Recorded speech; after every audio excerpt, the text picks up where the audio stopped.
El bolígrafo apenas hizo ruido al tocar el papel, un sonido pequeño, casi imperceptible, pero para Elena, fue como si algo dentro de ella se quebrara en silencio, sin testigos, sin drama, sin lágrimas. Solo esa firma, solo ese instante en que 22 años de su vida pasaron a ser propiedad de alguien más. La notaria le dijo algo. Elena no escuchó qué, asintió de todas formas. El agente inmobiliario deslizó el cheque por la mesa con una sonrisa profesional, de esas que no significan nada, de esas que se aprenden para no sentir lo que se está viendo. Elena lo tomó, lo dobló en 4 partes sin mirar la cantidad.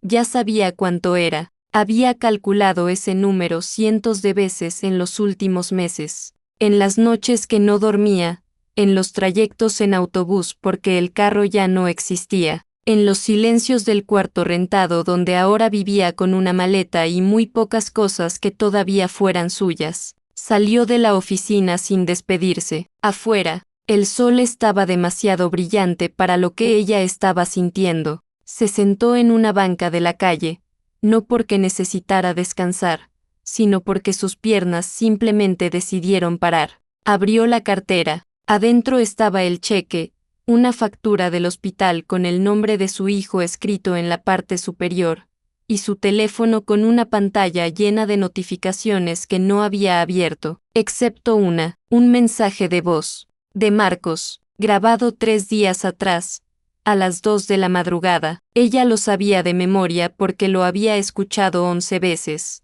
no porque no lo entendiera, sino porque necesitaba seguir escuchando su voz aunque las palabras le dolieran. Mamá, por favor, no lo hagas. La casa no, por favor, no la vendas. Yo te lo pido, mamá. Su voz se quebraba al final. Marcos casi nunca lloraba. Desde niño aprendió a contener, a guardar, a procesar solo, igual que ella le había enseñado sin querer enseñarlo. Elena presionó eliminar. No porque no le importara, sino porque si lo seguía escuchando, no iba a poder seguir moviéndose, y ella necesitaba seguir moviéndose. Marcó el número del hospital. Esperó 3 tonos. Buenas tardes, Hospital Central.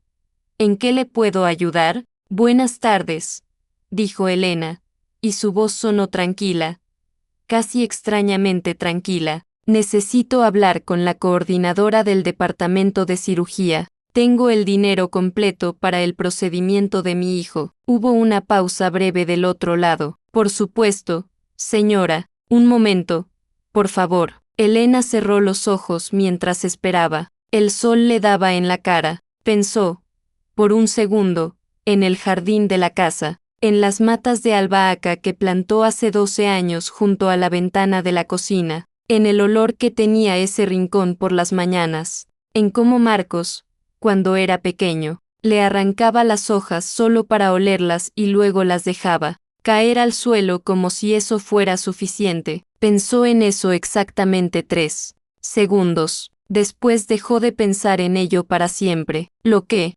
nadie veía desde afuera era esto: Elena no estaba rota, o si lo estaba, llevaba tanto tiempo funcionando rota que ya no reconocía la diferencia. Tenía 47 años y había pasado 23 de ellos construyendo algo sólido desde cero, con las manos, con el cuerpo, con los años. La casa no era solo una propiedad, era la prueba de que ella había podido. Era la respuesta silenciosa a todos los que dudaron cuando quedó embarazada sola, cuando abrió su pequeño taller de costura en la sala, cuando dijo que iba a darle a su hijo una vida digna sin pedirle nada a nadie. Pero ahora su hijo necesitaba algo que la dignidad no podía pagar, y Elena no dudó. Eso era lo que resultaba difícil de explicar, lo que la gente no terminaba de entender cuando ella lo contaba con esa calma extraña que ponía nerviosos a los demás. No hubo noche de duda, no hubo mañana en que se despertara arrepentida.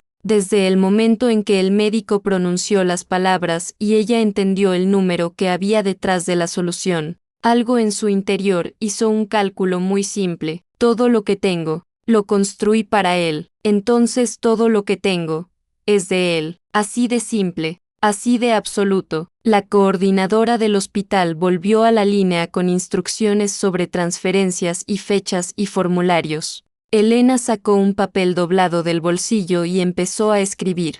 Su letra era pequeña y ordenada, como siempre, como la de alguien que aprendió que el espacio también se administra. Cuando colgó, guardó el papel, guardó el teléfono, y se quedó un momento más sentada en esa banca. Había un niño jugando en la acera de enfrente. Perseguía una pelota roja que rodaba más rápido que él. Se caía, se levantaba, se volvía a caer.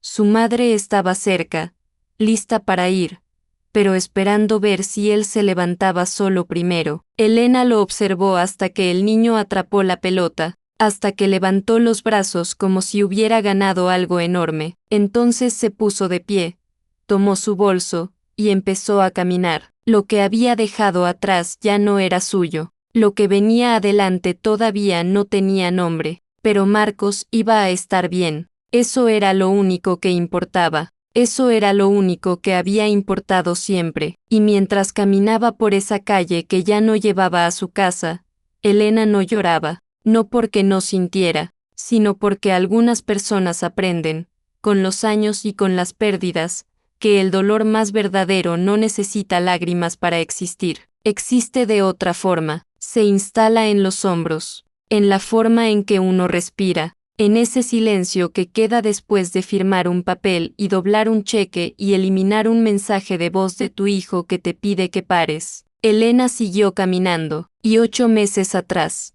sin que ella lo supiera todavía, todo esto había comenzado con un martes ordinario, con una sala de exámenes universitaria, y con el sonido del cuerpo de su hijo cayendo al suelo. El martes que cambió todo no tenía nada de extraordinario. El cielo estaba nublado pero no llovía. Los pasillos de la universidad olían a café barato y a fotocopias recientes. Marcos llevaba una mochila demasiado pesada, como siempre, porque nunca aprendió a dejar libros en casa que pudiera necesitar. Tenía un examen parcial a las 10 de la mañana, una botella de agua a medio tomar, y los audífonos puestos con música que lo ayudaba a concentrarse en los últimos minutos antes de entrar al salón. Se sentó, sacó el lápiz, leyó la primera pregunta, y entonces algo pasó dentro de su cuerpo que no supo nombrar. No fue dolor exactamente. Fue más como si alguien hubiera apagado un interruptor,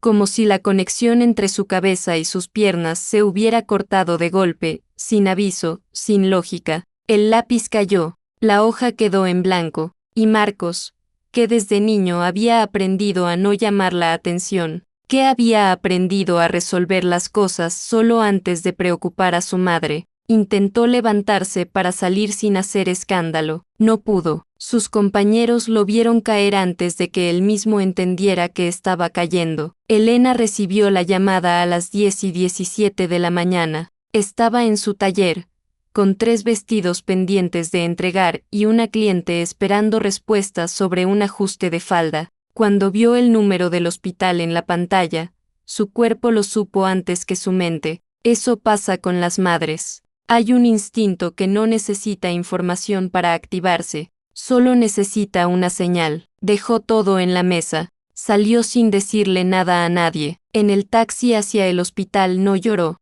Se quedó mirando por la ventana con las manos juntas sobre las rodillas, apretadas pero quietas, y repitió en silencio lo único que sabía repetir cuando el miedo amenazaba con desbordarse, uno a la vez. Elena, un paso a la vez. Esa frase la había inventado sola. Años atrás, en una noche especialmente difícil, se la había dicho tantas veces que ya era un reflejo, casi una oración. Marcos estaba consciente cuando ella llegó. Eso fue lo primero que le dijeron y lo primero que le importó. Todo lo demás podía esperar, todo lo demás podía resolverse, pero él tenía que estar consciente, él tenía que estar ahí. Lo estaba. Tenía un suero puesto y una expresión que Elena reconoció de inmediato, esa mezcla específica de vergüenza y alivio que él ponía cuando la preocupaba sin querer. La misma cara de cuando a los 9 años se cayó de la bicicleta y esperó 2 horas antes de decirle que le dolía el brazo porque no quería interrumpir su turno de trabajo. Estoy bien, mamá, fue lo primero que dijo. Elena le tomó la mano. No respondió, solo se la sostuvo. Los estudios iniciales no encontraron nada grave. Estrés, dijeron, fatiga, tal vez una bajada de presión. Le dieron indicaciones, le recomendaron descanso, le dijeron que si los síntomas continuaban volviera. Elena se lo llevó a casa con instrucciones escritas que leyó 4 veces esa noche. Marcos volvió a clases la semana siguiente. Los síntomas continuaron, no de forma dramática, no de la manera en que uno imagina que se anuncia algo serio. Era más sutil que eso, más traicionero, un entumecimiento en la pierna derecha que aparecía y desaparecía, una sensación extraña en la espalda baja que él describía como presión, como si alguien pusiera una mano ahí y empujara hacia adentro muy despacio, dolores de cabeza que no respondían a nada de lo que tomaba. Lo ignoró durante semanas, no porque fuera irresponsable, sino porque tenía 23 años y los 23 años tienen esa certeza silenciosa de que el cuerpo siempre se va a recuperar solo. Cuando Elena empezó a notarlo, él restó importancia. Cuando ella insistió, él cedió. El segundo médico los derivó a un especialista en otra ciudad, un neurólogo con agenda llena que los atendió un jueves por la tarde en un consultorio pequeño con demasiados diplomas en la pared. Ese hombre miró los estudios, pidió nuevas imágenes, y cuando los tuvo frente a él, se tomó un momento antes de hablar que duró exactamente lo suficiente para que Elena supiera que lo que venía no iba a ser sencillo, un tumor, localizado en la zona lumbar alta, presionando la médula, no maligno en su naturaleza, pero agresivo en su comportamiento, creciendo despacio pero sin intención de detenerse. Operable, dijo el médico. Había una ventana, no indefinida, pero había una. Elena escuchó todo con esa calma que ya era su forma de funcionar frente a las cosas que más la asustaban. Tomó notas, hizo preguntas precisas, pronunció las palabras correctas en los momentos correctos. Marcos, sentado a su lado, miraba el suelo. En el camino de regreso, no hablaron durante casi una hora. El autobús olía a lluvia reciente y a plástico caliente. Elena miraba por la ventana. Marcos miraba sus propias manos. Fue él quien habló primero. No quiero que te afecte más de lo necesario. Elena lo miró. Tardó un segundo en responder. Tú eres lo necesario, dijo. Todo lo demás es el resto. Para entender lo que Elena hizo después, hay que entender lo que Elena había sido antes. No como resumen, no como dato, sino como textura, como la clase de historia que se siente antes de comprenderse. Tenía 24 años cuando Marcos nació. Su pareja de entonces desapareció con la misma velocidad con que había llegado, sin escenas grandes, sin confrontación. Simplemente un día estaba y al siguiente ya sus cosas no estaban. Elena no lo persiguió, no lloró en público, fue al médico, siguió el embarazo, y empezó a reorganizar su vida alrededor de una realidad nueva. Consiguió trabajo en una fábrica textil, turno de mañana y a veces turno partido. Aprendió a manejar el cansancio como un presupuesto, distribuyendo la energía en porciones exactas para que alcanzara. Una porción para el trabajo, una para Marcos, una, la más pequeña, para ella. Con el tiempo fue aprendiendo a coser más allá de lo básico. Empezó a hacer arreglos para vecinas, luego para amigas de vecinas. Luego abrió un pequeño taller en la sala de su apartamento rentado, con una máquina usada que compró en cuotas y una mesa de madera que lijó ella misma un fin de semana mientras Marcos dormía. Tardó 11 años en comprar la casa, 11 años de cálculos, de renuncias pequeñas acumuladas, de fines de semana trabajados cuando hubiera querido descansar. Pero el día que firmó esos papeles, el día que por primera vez entró a un lugar que legalmente era suyo, sintió algo que no supo ponerle nombre exacto. No era orgullo solamente, era algo más profundo. Era la confirmación de que había hecho bien en no rendirse en ninguno de los momentos en que rendirse hubiera sido lo más fácil. Marcos tenía 15 años ese día. Le ayudó a cargar cajas, a instalar una repisa en la cocina, a elegir el color de su cuarto, que eligió azul oscuro porque le parecía serio, y que Elena dejó ser azul oscuro, aunque hubiera preferido algo más claro porque entendió que ese cuarto era de él. Eso era Elena, no la que tomaba las decisiones por él, la que hacía espacio para que él tomara las suyas, y luego cubría en silencio lo que él todavía no podía cubrir solo. Cuando Marcos entró a la universidad 3 años después, Elena no fue a la ceremonia de inscripción. Tenía 3 pedidos urgentes en el taller y no podía cerrar. Marcos llegó a casa esa tarde con el carné universitario y se lo mostró desde la puerta. Ella estaba cosiendo, con los anteojos de leer puestos y el pelo recogido con un lápiz. Lo miró el carné, y soltó la tela que tenía en las manos para levantarse y abrazarlo de una manera que no tenía medida, de la manera en que abrazan las madres que han esperado algo mucho tiempo y por fin lo tienen entre los brazos. No dijo nada. No hacía falta, ese abrazo era la frase completa, y ahora ese mismo hijo, estaba en un consultorio con un diagnóstico y una ventana de tiempo, y Elena había tomado nota de todo, y sabía exactamente lo que iba a hacer, lo que no sabía todavía, lo que no podría saber hasta mucho después, era que Marcos también estaba tomando decisiones, en silencio, con la misma determinación que había aprendido de ella, con el mismo instinto de proteger que ella le había transmitido sin querer, sin manual, solo con el ejemplo. 2 personas que se amaban profundamente, cada una moviéndose en una dirección que la otra no alcanzaba a ver todavía. Así empiezan, a veces, los malentendidos más dolorosos, no con crueldad, no con indiferencia, sino con demasiado amor moviéndose en direcciones distintas, sin encontrar el momento exacto para detenerse y mirarse de frente. Hay una diferencia entre saber que algo va a doler y estar preparado para cuando duele. Elena lo sabía, llevaba semanas sabiéndolo, había hecho los cálculos,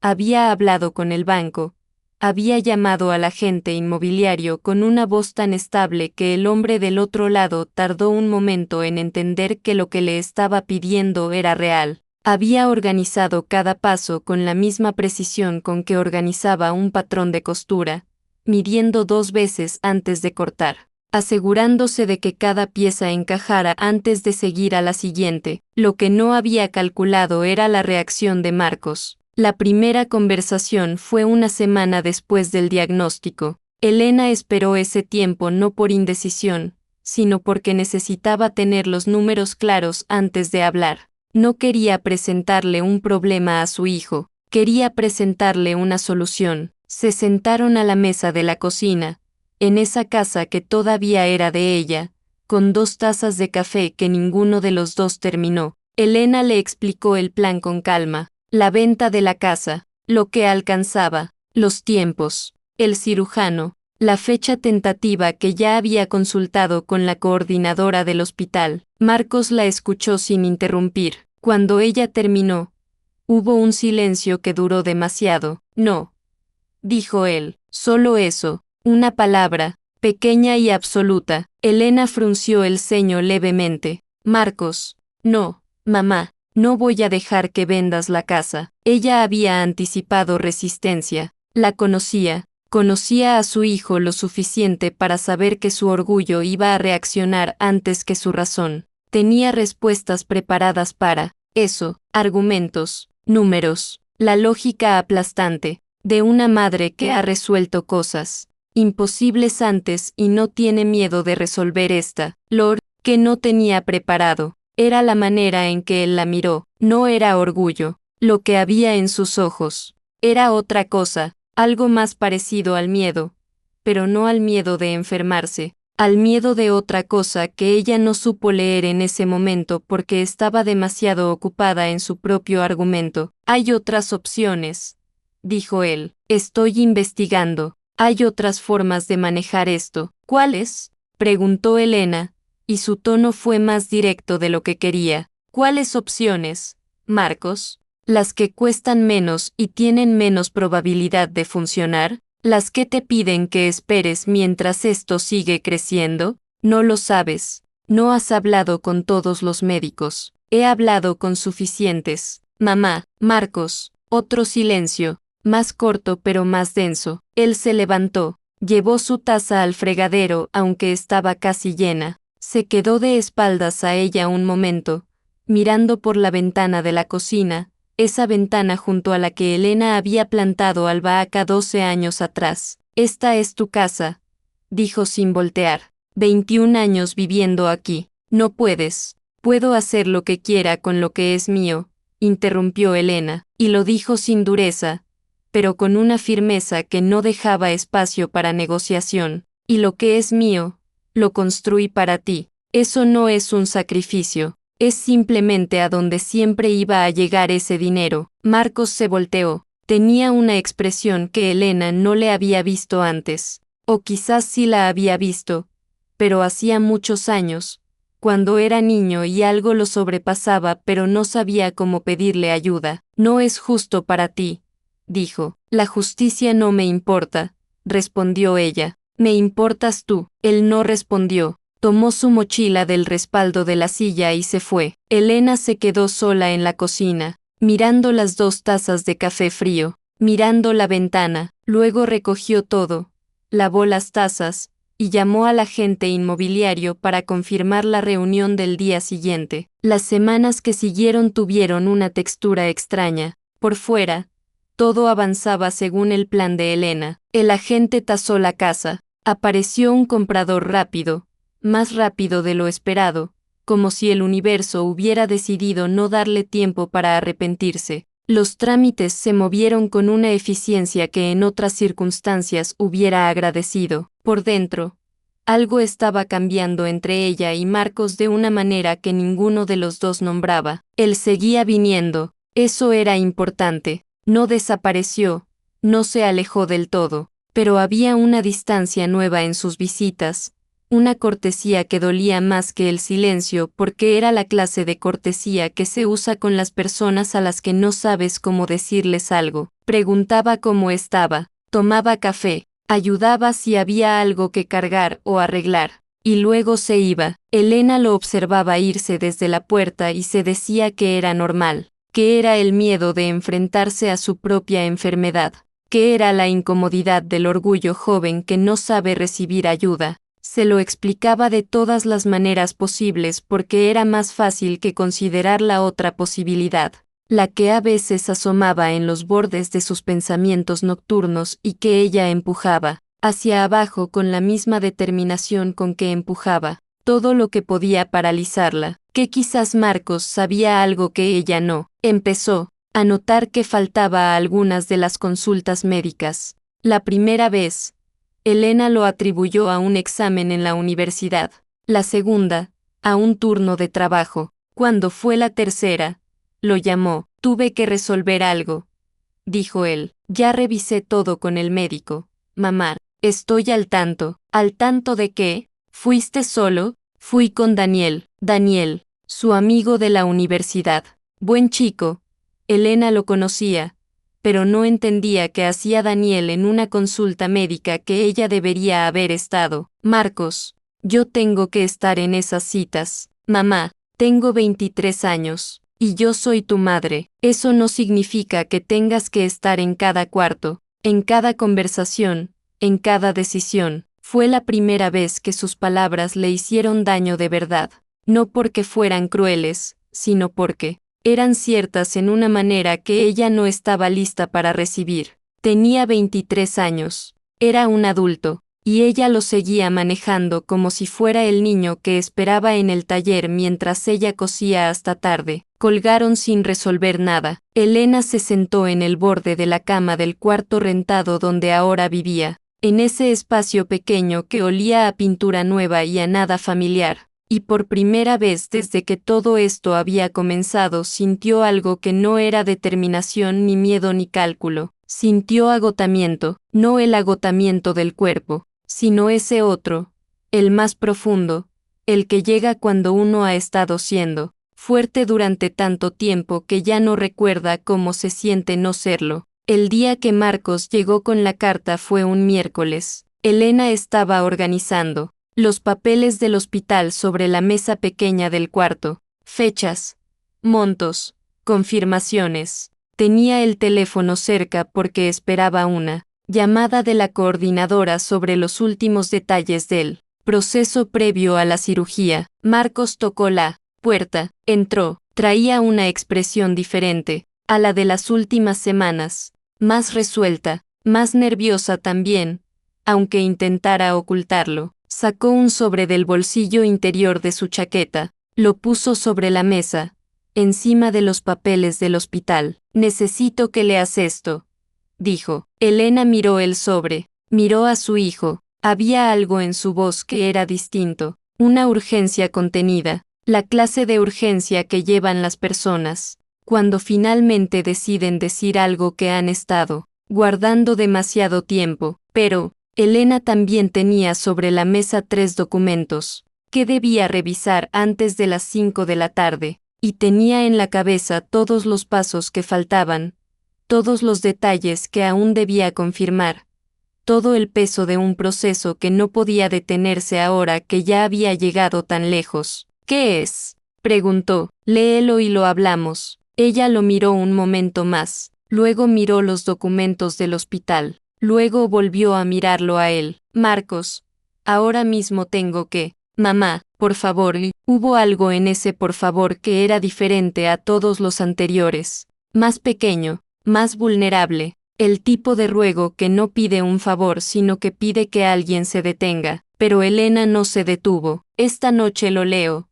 dijo. Ahora mismo no puedo. Tengo que confirmar la fecha con el hospital antes de que cierren. Marcos se quedó parado frente a ella durante un segundo que pareció más largo de lo que fue. Luego asintió. Tomó el sobre de la mesa. Está bien, dijo. Se fue. El sobre se fue con él, y Elena marcó el número del hospital sin saber que acababa de cerrar una puerta que, una vez cerrada, iba a costar mucho más de lo que imaginaba volver a abrir. La llamada de Daniel llegó un jueves por la tarde. Elena estaba en la sala de espera del hospital, en una de esas sillas plásticas color beige que parecen diseñadas para recordarte que el tiempo aquí se mueve diferente, más lento y más pesado que afuera. Esperaba una actualización de la coordinadora sobre los últimos preparativos antes del procedimiento. Tenía el teléfono en la mano porque siempre lo tenía en la mano últimamente, como si soltarlo fuera un riesgo que no podía permitirse. Cuando vio el nombre de Daniel en la pantalla frunció levemente el ceño. Él nunca le había llamado directamente. Se conocían, se saludaban cuando coincidían, pero no tenían el tipo de relación en que uno llama al otro sin que haya algo específico de por medio. Contestó. Señora Elena. Buenas tardes. Disculpe que la moleste. Su voz sonaba rara, demasiado cuidadosa, la voz de alguien que está midiendo cada palabra antes de soltarla. Daniel, ¿está bien Marcos? Sí, sí está bien. Bueno, está en observación por una reacción al medicamento, nada grave, ya está estable. Por eso le llamo, para que no se asuste. Sí. Elena ya estaba de pie. ¿Qué hospital? Él se lo dijo. Era el mismo en que ella estaba, pero otra ala. Elena no esperó a que terminara la frase. Caminó hacia la recepción. Preguntó. Siguió las indicaciones por un pasillo que no conocía, y mientras caminaba su mente estaba haciendo algo que no podía controlar o registrar palabras. Reacción al medicamento, no reacción a la anestesia preoperatoria, no complicación del procedimiento. Medicamento, singular, cotidiano. Empujó la puerta de la habitación. Marcos estaba recostado con un suero en el brazo y una expresión que cambió completamente cuando la vio entrar. No fue alivio lo que apareció en su cara, fue algo más parecido al pánico contenido de alguien que acaba de darse cuenta de que una conversación que postergó demasiado ya no puede postergarse más. Daniel estaba sentado en la silla junto a la cama. Se puso de pie cuando entró Elena. Tenía la misma expresión cuidadosa de la llamada telefónica, pero ahora Elena podía verla completa y entendió que no era solo precaución, era culpa, la culpa específica de quien sabe algo que debería haber dicho antes. Señora Elena, empezó Daniel, pensé que usted ya sabía lo del protocolo nuevo. Marcos me dijo que habían hablado. Lo siento. No quise. ¿Qué protocolo?, dijo Elena. El cuarto se quedó quieto. Daniel miró a Marcos. Marcos cerró los ojos un segundo. Cuando los abrió, la miró con esa expresión que ella había intentado leer semanas atrás y no había podido. Ahora sí podía. Era la expresión de alguien que amaba a otra persona lo suficiente para haber intentado protegerla, y lo suficiente para saber que ese intento había salido mal. Mamá, dijo, siéntate, por favor. Hubo un segundo médico. Eso fue lo primero que Marcos explicó. Un especialista en otra ciudad. Alguien que su médico principal había recomendado para una segunda evaluación, una práctica normal para casos como el suyo. La cita había sido 6 semanas antes de que Elena firmara los papeles de la casa. 6 semanas. Elena escuchó sin moverse, sentada en la silla que Daniel había dejado libre, con las manos sobre las rodillas, con esa calma que ya no era serenidad sino la quietud de alguien que está procesando algo demasiado grande para reaccionar de inmediato. El segundo especialista había revisado las imágenes con ojos distintos, había consultado con colegas, y había llegado a una conclusión diferente sobre el abordaje. La cirugía mayor era una opción válida, pero no era la única, y para el tipo específico de tumor de Marcos, en su etapa actual, existía un protocolo de tratamiento menos invasivo que en casos comparables había mostrado resultados similares. Más lento, más gradual, pero con menos riesgo y a una fracción del costo. Marcos había tomado la decisión de seguir ese camino. Lo había consultado con sus médicos. Lo había iniciado. Llevaba semanas en tratamiento, semanas mejorando. Semanas con el peso enorme de saber lo que sabía y no encontrar la manera de decírselo a su madre de una forma que no la destruyera, porque el dinero ya se había movido, la casa ya se había vendido, y él sabía, porque la conocía, porque la había observado toda su vida, que decirle que la cirugía ya no era necesaria no iba a sentirse como alivio. Iba a sentirse como decirle que todo lo que había sacrificado no hacía falta, y eso, pensó él, iba a romperla de una manera que la enfermedad nunca había podido. Intenté decirte, dijo Marcos. Su voz era baja, no defensiva, solo honesta y cansada. El mensaje que me borraste, la carta que no quisiste leer.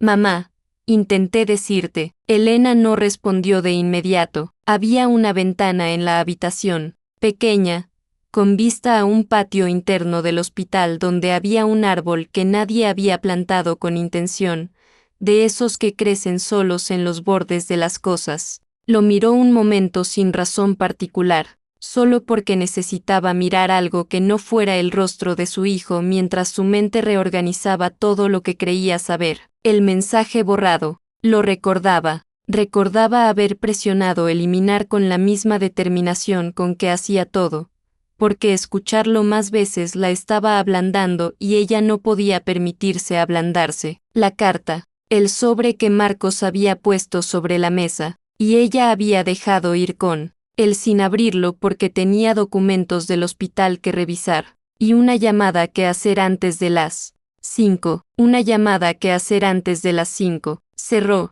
los ojos. Cuando los abrió, Daniel ya no estaba en el cuarto. En algún momento había salido en silencio, con el tacto de alguien que entiende que hay conversaciones que necesitan espacio. Marcos la miraba, esperando, no con ansiedad, sino con esa paciencia particular que tienen las personas cuando saben que la otra necesita tiempo y están dispuestos a darlo aunque cueste. Lo había aprendido de ella. También eso lo había aprendido de ella. ¿Estás mejorando?, preguntó Elena, y su voz sonó diferente a cómo sonaba normalmente, más delgada, más pequeña. Sí, dijo Marcos. El médico dice que la respuesta al tratamiento ha sido buena, mejor de lo esperado. Elena asintió despacio. ¿Y la reacción de hoy? Un ajuste de dosis. Ya lo corrigieron. Estaré aquí esta noche y mañana me van. Asintió de nuevo. Hubo un silencio, pero era un silencio distinto a todos los que habían tenido en los últimos meses. No tenía tensión, tenía peso. Sí, tenía mucho peso, pero era el peso de las cosas reales y no el de las cosas no dichas. Escribí la carta hace 6 semanas, dijo Marcos, antes de que vendieran la casa. Quería que lo supieras antes, pero cada vez que intentaba decírtelo en persona, tú ya estabas en el siguiente paso. Ya estabas 3 pasos adelante de donde yo podía alcanzarte. Elena sintió algo moverse dentro de ella, no lágrimas todavía, algo anterior a las lágrimas, algo que se estaba reorganizando en silencio en un lugar muy adentro. ¿Por qué no me detuviste?, preguntó, y no era un reclamo, era una pregunta genuina, de las que se hacen cuando uno de verdad no entiende. Marcos tardó en responder. Cuando lo hizo, escogió las palabras con cuidado, porque detener a una madre que está salvando a su hijo se sentía como quitarle lo único que la mantenía entera. Elena lo miró. Él continuó, más despacio, tú necesitabas hacer algo, mamá. Lo conozco. Cuando tienes miedo, te mueves. Cuando algo te amenaza, construyes una solución y no paras hasta ejecutarla. Lo he visto toda mi vida. Y yo tenía miedo de que si te decía que pararas, si te decía que no era tan urgente como pensabas, algo en ti se iba a quebrar de una manera que la enfermedad nunca había logrado. Hizo una pausa. Me equivoqué. Sé que me equivoqué. No calculé hasta dónde ibas a llegar. Elena no respondió, porque no había respuesta simple para eso, porque su hijo no le había mentido. No le había ocultado información por descuido ni por indiferencia. Se la había ocultado con el mismo instinto con que ella le había enseñado a funcionar, proteger primero, a costa de lo que sea. 2 personas que se amaban completamente, funcionando con el mismo manual, en direcciones opuestas, sin encontrar el momento exacto de mirarse y parar. El árbol del patio seguía ahí, por la ventana, creciendo en el borde de las cosas, sin que nadie lo hubiera plantado, sin que nadie lo hubiera planeado. Elena pensó en la casa, en las matas de albahaca, en el cuarto azul oscuro, en 11 años de cálculos y renuncias pequeñas acumuladas, en la firma sobre el papel en la oficina del notario con ese bolígrafo que apenas hizo ruido, y pensó que el dolor más extraño no es el que viene del golpe, es el que viene de entender que nadie golpeó a nadie, que todo lo que duele fue construido con amor, con buenas intenciones, con el deseo genuino de proteger, que a veces el amor más profundo también puede llegar demasiado lejos en la dirección equivocada, y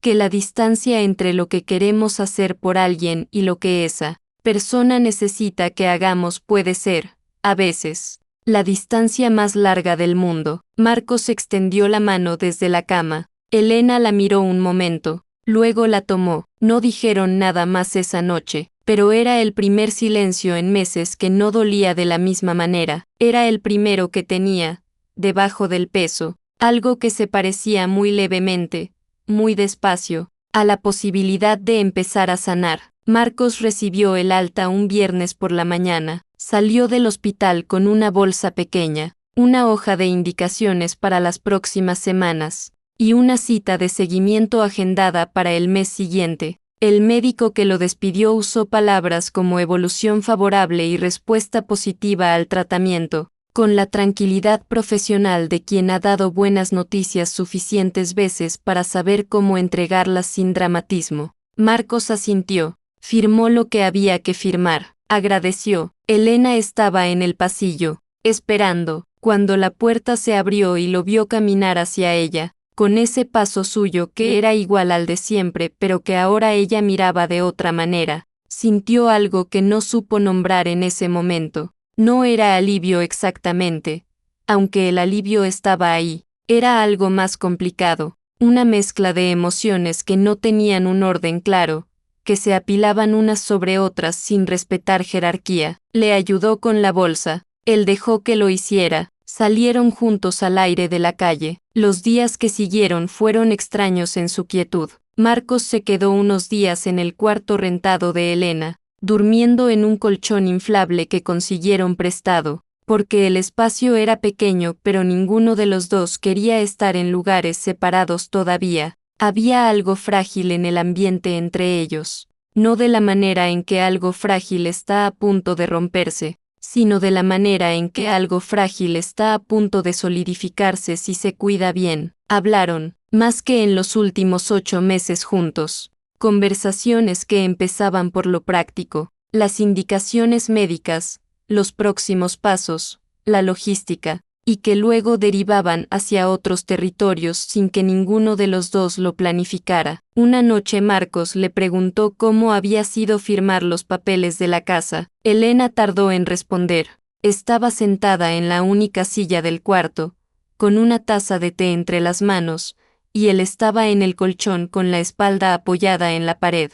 La luz era amarilla y suave. Fue el acto más tranquilo que he hecho en mi vida, dijo. Y el más costoso. Marcos la miraba. ¿Lo volverías a hacer?, preguntó, no como un reto, con curiosidad genuina, necesitando saber. Elena pensó en eso de verdad. No buscó la respuesta rápida ni la reconfortante. Buscó la verdadera, con lo que sabía en ese momento.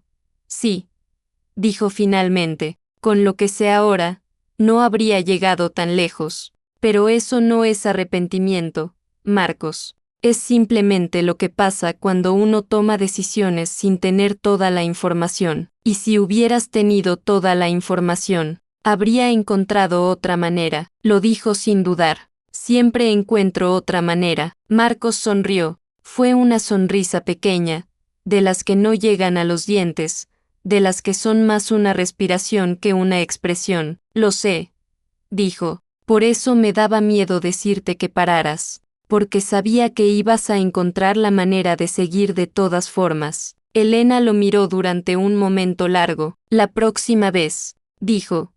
Dímelo de todas formas. Él asintió. La próxima vez te lo digo. Lo que Elena no le dijo esa noche, ni esa semana, ni en los días inmediatos, era lo que pasaba en las horas en que Marcos dormía y ella no podía. Había un duelo que nadie le había dado permiso de sentir, porque la narrativa de todo esto era que su hijo estaba vivo y mejorando y eso era lo único que importaba. Y era cierto, era profundamente cierto. Pero también era cierto que Elena había perdido algo que no se recupera, y que el amor con que lo había perdido no hacía la pérdida menos real. La casa, no como estructura, no como inversión, no como metro cuadrado, sino como el lugar donde Marcos había crecido, donde había pintado ese cuarto azul oscuro que Elena hubiera preferido más claro, donde las matas de albahaca junto a la ventana olían diferente en cada estación,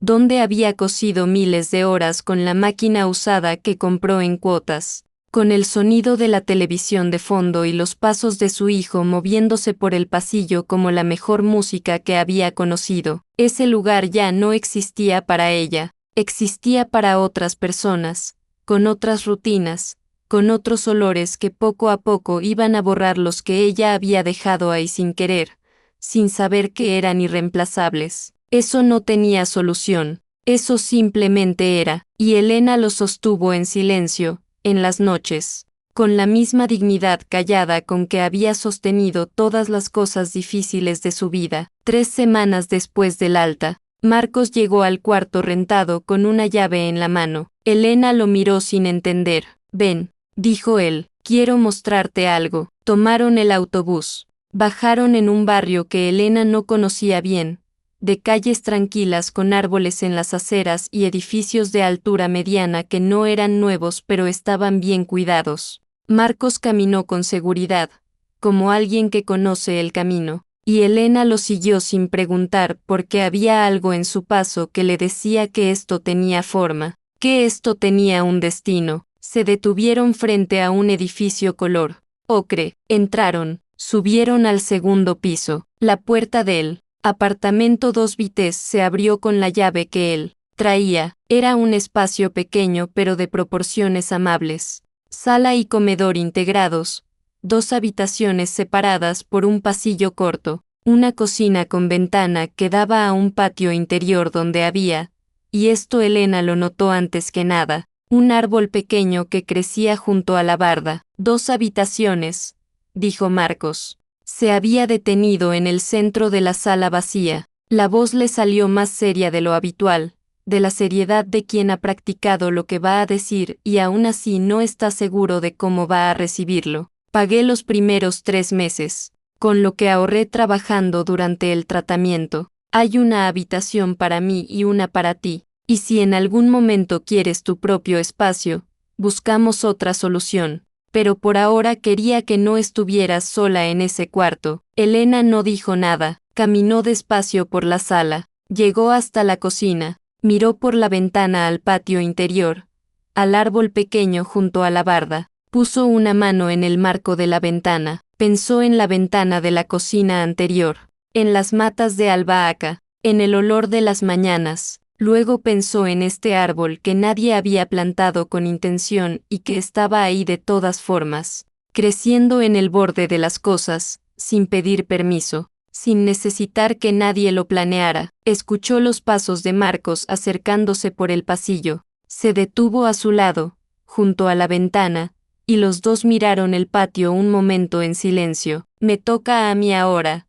dijo él. Elena sintió algo abrirse dentro de ella. No de golpe, lentamente, como cuando la luz entra por una puerta que se abre despacio. 23 años cargando sola, 23 años siendo los dos en uno, la madre y el padre y el sustento y la solución y la estructura, 23 años diciéndose uno a la vez. Elena, un paso a la vez. En los taxis y en las noches difíciles y en las salas de espera y en las oficinas de notarios con bolígrafos que apenas hacen ruido. Y ahora su hijo, ese mismo hijo que había llegado al mundo cuando ella tenía 24 años y todo estaba por construirse, estaba de pie a su lado con una llave y 3 meses de renta pagada y la misma determinación tranquila que ella le había transmitido sin manual. Solo con el ejemplo de no rendirse nunca. Le dolió, eso también hay que decirlo, le dolió de una manera que no esperaba, porque recibir ayuda cuando uno ha aprendido a no necesitarla duele de una forma particular. Le dolió y al mismo tiempo fue lo más parecido al descanso que había sentido en muchos años. No lloró en ese momento, eso vino después, sola, en la primera noche que pasó en la habitación nueva, mirando el techo de un lugar que no era suyo todavía pero que iba a aprender a ser suyo de otra manera, de la manera en que se aprenden las cosas cuando uno ya no tiene que construirlas desde cero sino simplemente habitarlas.